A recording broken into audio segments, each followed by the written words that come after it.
Okay.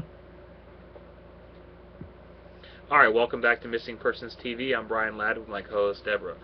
Today is Thursday, June 4th, 2009, 10:36 p.m. We were going to discuss 3 cases tonight. Unfortunately, I'm not prepared to do those cases tonight. It's been a really busy day, so what we're going to do is I have Deborah on the phone right now, and we have some, I guess you want to call it breaking news on Nevaeh's case. Deborah, what information do we have? As far as Nevaeh's case goes, this is for Nevaeh Buchanan. She's been missing since May 24th. It was a week this past Sunday that she's been missing from Monroe, Michigan, 5 years old. It was a little after 8 o'clock when I was given information and a link via Skype from Marianne that remains were located. Okay, now we because have... she saw it on the Nancy Grace show. Okay, now that was the first that I had heard of it. Okay, we have Marianne on the phone with us tonight. Marianne, are you there? Yes. Okay, thank you for coming on. Can you tell us what we were discussing earlier? What did you hear on the Nancy Grace show? That father and son were fishing. Okay. And son saw something that was, like he saw something in the water. And the father chipped away at the cement, and he saw skin. Okay. Do you know if they found like they called the police. So like a block of concrete, and for some reason they just started the chip on it. Did they see some clothes, sticking out of it or something, or do we know? Nancy Grace was saying the father chipped away to see what it was. Okay. And that so it the looked body unusual. was encased in cement. Okay. No, I'm just what would spark them to chip on some concrete that they found? If maybe it looked unusual or something like that. But they were fishing. They said because it smelled. Oh, okay. Okay. Because of the smell. Okay, and then you were telling us about people showing up in white suits. Yes, the people were. They put up a tent, and they were showing the actual footage of what was going on down there, what they were taking out of the water, this type of thing, what they were looking for, and that people coming with the white suits on, and Nancy Grace asking why, and they were talking about not contaminating any evidence, whatever they were going to look at. Okay. And that they had the whole street, the whole area, including airspace, shut down. Nobody could get in there, like TV crews, news crews, anything. Wow. Okay. Deborah, one of the news sites, I saw an article after you had let me know what happened. I tried to look at on some other news sites from that area, and there was an article that had just been posted that was stating that they saw the medical examiner's vehicle there. So that article was not even, saying that remains were located. They were, covering the fact that the medical examiner's vehicle was in that area. So I see in the chat room, Diane has said that they found her at about 11:30 today. So it seems to me like they did the best they could to keep this hush-hush while they did what they needed to do. But, come evening, it started coming out. People in the area became more aware of what was going on, and so did the media, huh? Is that kind of what happened? Yes, and they said that the police were searching, reportedly find clothes similar to what the missing top 5 was wearing. And it also said that the dad and an uncle was with the police, and that the mother was back at the apartment with some friends, but said that the mother hadn't been told anything definitive yet. Deborah, I'm trying to get that. Okay, we just now got an update in the chat room here. I'm not sure if you guys see that or not.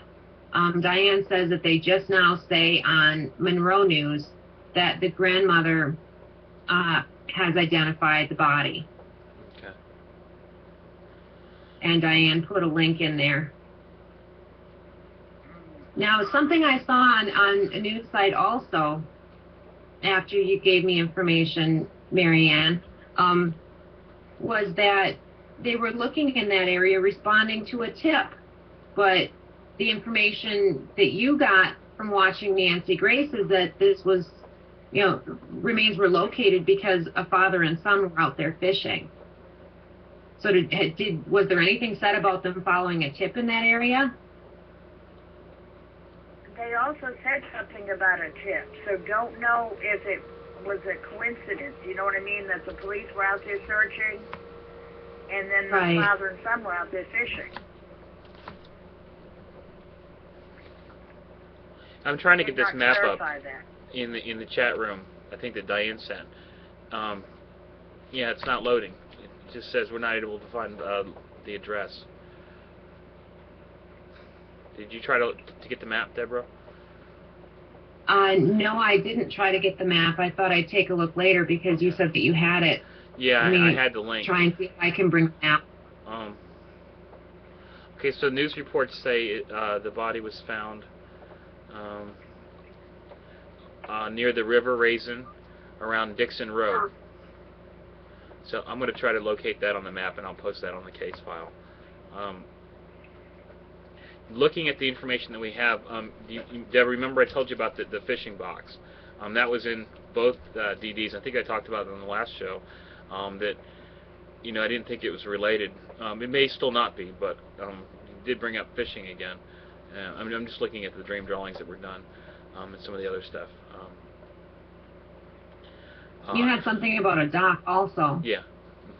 In your first dream drawings, I believe. I'm maybe with some pictures once they, you know, show pictures. Right. From today, we'll get a more clear idea of what happened.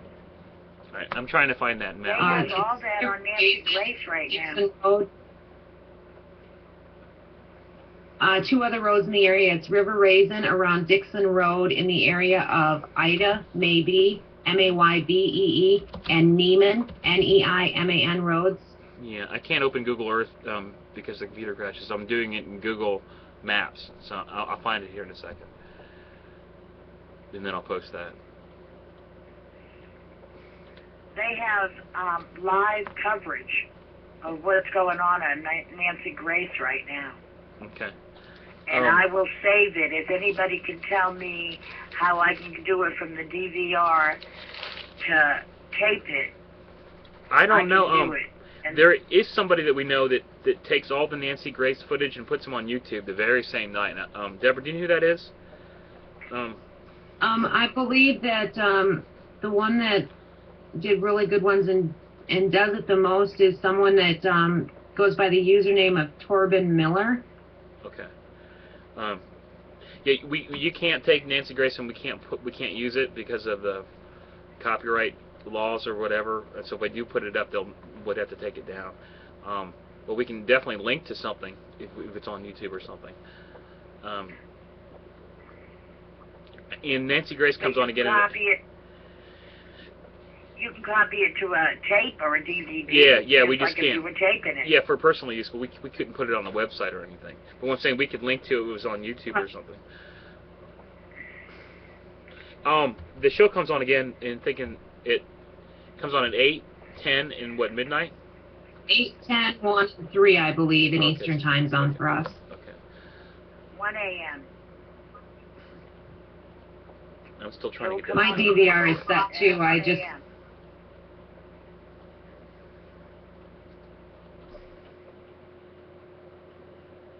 Okay. Well, let me get that map up. Is there anything else we wanted to discuss in this case, Deborah? Unfortunately, it does look like she was located. Unfortunately, not alive. So now it's up to the law enforcement to figure out who did this, and hopefully it won't happen again. Hopefully this case isn't related to any other cases either, which it still could be, Deborah. Right. Yeah.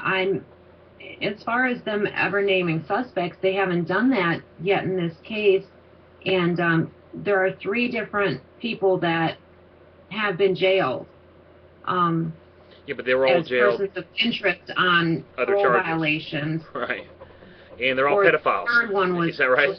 Up for putting stuff in his yard, and they have cleared some of them. Mm-hmm. For this. I'm not sure, you know, how much they really have to go on. I think they have a lot to go on. I just don't think if that they encased her in cement, there's going to be a lot of DNA, I imagine. there's going to be a lot of, like, where'd you get the concrete? When I mean, I think this will be probably solved soon. Anyways, I have the information. That reminded me. I'm sorry. Go ahead. That reminded me kind of like the mob hit. You know what I mean? That's something like somebody who had a mob background would know. To me. Yeah, but I'm from Boston. Yeah, but don't they usually dump them in the ocean off a boat or something like that? This is actually dumb. I don't know how far that they put her in the water. Yeah. So they thought she was going to stay down there. Right. I mean, you don't put cement blocks on somebody and think they're going to come back up. Right. Yeah, and where they I guess we'll hear more about it. Where they dumped the remains, this is so sad, but they didn't even bother. It doesn't seem like they bothered to dump her remains in the lake, because it's right by. Is that Lake Erie over there on that side? It's not too far from there. It looks like this is in a much smaller body of water than that. Right. I don't. But, you know what I mean? Maybe they were going along like a movie scene type of thing they saw on the movies. I don't know. You know what I'm saying? You'd have to get into the mind of the person who did this to her. Well, the sad fact that this precious little girl was found encased in concrete is showing that this person tried to cover their tracks. So there's no way the perpetrator, the person that did this, is going to be able to claim insanity or anything like that. Because doesn't it, like, if they have the thought process to, you know, be covering up their crime and stuff like that, then they can't, you know, they're not eligible or whatever you want to call it for an insanity defense or anything, because it shows their mind was working. Sick mind working, but it was working. Right, yeah, that's another case of why they wouldn't be able to use the insanity defense. Yeah, the disposing of her remains would be premeditated.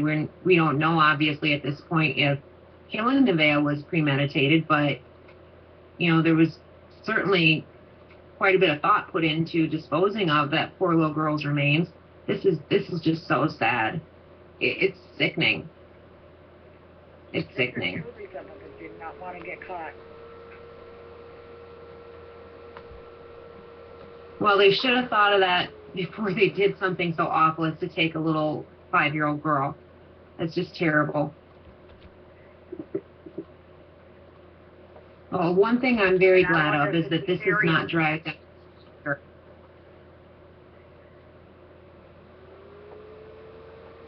I agree with you, Deborah. I've got Dixon Road on the map now. That's all they said it's about 7 miles from where she was last seen. Do we know that?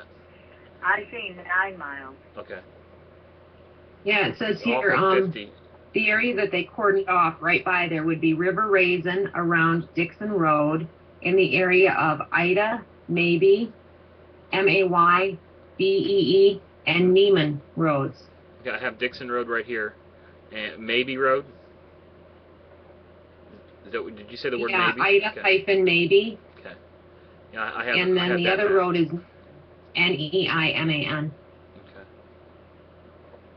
That is west of Monroe. Right, it says west. There is a photo here on the on DetroitNews.com with a sheriff's deputy patrolling the edge where they've closed off the road there, and it says it's patrolling the edge of a 2-mile perimeter where the police were investigating. So they set up a 2-mile perimeter. Okay. I imagine they did that to the crime scene, to to do the search, you know, probably do a grid search.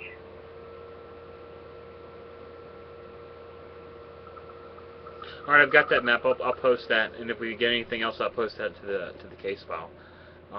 Thanks for coming on, Marianne. Deborah, do we have anything? You're welcome, Brian. Be blessed. Thank you very much, and you too.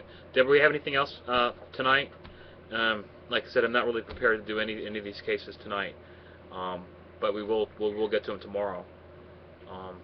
Unfortunately. If y'all don't mind, I'm going to hang up now. Okay, no problem. Thank you again for coming on. Thank you, Marianne. Bye-bye. Bye. So Deborah, I I've got don't this. have anything that. I've been trying to get some maps up here just to see where the body was found, and she says it's a 2-mile radius. And I'm not exactly sure, but I did post that one map I got. I'm sure there'll be plenty of maps people will find later on. But case is closed. I, Anything else? nothing that, you know, is really urgent that can't wait till tomorrow. One thing I'd like to say, thoughts and prayers to Nevaeh's family. This is just tragic, and hopefully, you know, law enforcement, the investigators, FBI, Sheriff's Department, State Police, everyone has a whole lot of information, you know, that we don't know about, good detailed information, and they lock this sick freak up. The sooner the better. I completely agree. We got to mention Adji real quick. This is Adji Desir. He's still missing from Immokalee, Florida. He went missing January 10th of this year. If you guys have any information about him, if you want to help spread the word about him being missing, please visit findadji.com. With that said, good night, guys, and we'll see you tomorrow night at 9 o'clock. Bye-bye.